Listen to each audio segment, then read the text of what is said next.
As many of you have probably seen over the last few months, we've been doing a lot more classes here at the Pierce Clinic.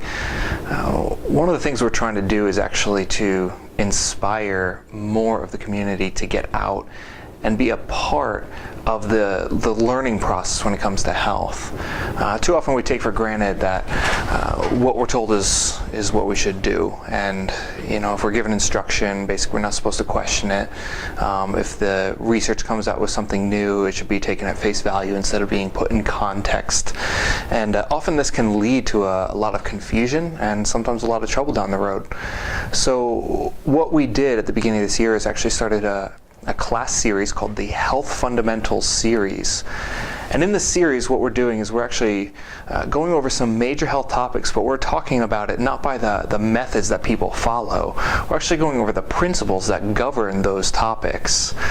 We've already gone over exercise and nutrition. We've gone over movement. We've talked about how our physical senses affect our health. We've talked about the connection between our physical health and our emotions, and these are all big topics today. There's a lot of the press covering these issues. A lot of drug companies are trying to create new drugs for this. There's a lot of diets being put out, exercise programs popping up all over the place, and all those are geared to tell you what to do and not necessarily why you do it.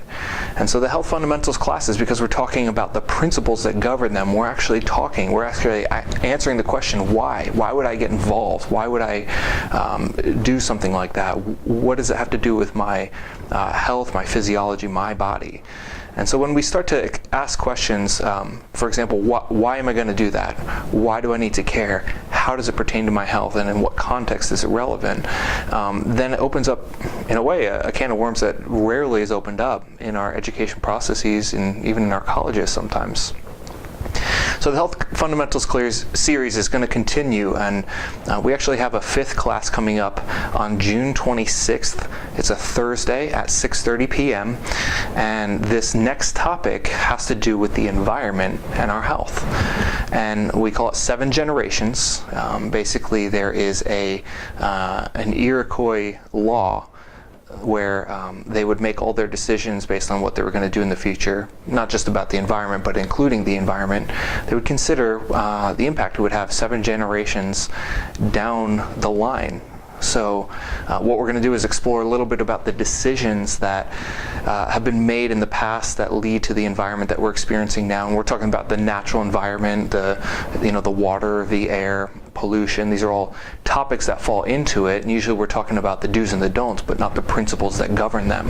And so we're going to talk about the principles that govern the environment and how the environment directly correlates to our health, and how maintaining our health on our part actually will allow us to thrive even in an environment that's less than ideal, which I think we can agree we have a less than ideal environment today with some of the pollution and some of the problems we've been experiencing. So this class, this Health Fundamentals class, 7 generations, will be held at the Pierce Clinic in the education room, and it is on Thursday, June 26th at 6:30 p.m. I do hope a lot of you can come, and what we're going to do is actually starting in July, we're going to repeat the same series of classes that we had, the 5 classes, and we're actually going to start adding some towards the end of this year and leading into the beginning of next. So please look and see what kind of classes are coming out at the Pierce Clinic. We're going to continue this education process, and we do all this for free. And the reason why we do that is we really believe that we can change the community and the health of the community if people know more, and not just know what to do, but why it works, to answer that big why question. So I encourage you to come with a lot of questions, come with those why questions, so we can explore together a little bit more about these principles that govern these big health topics about health. Hope to see you there.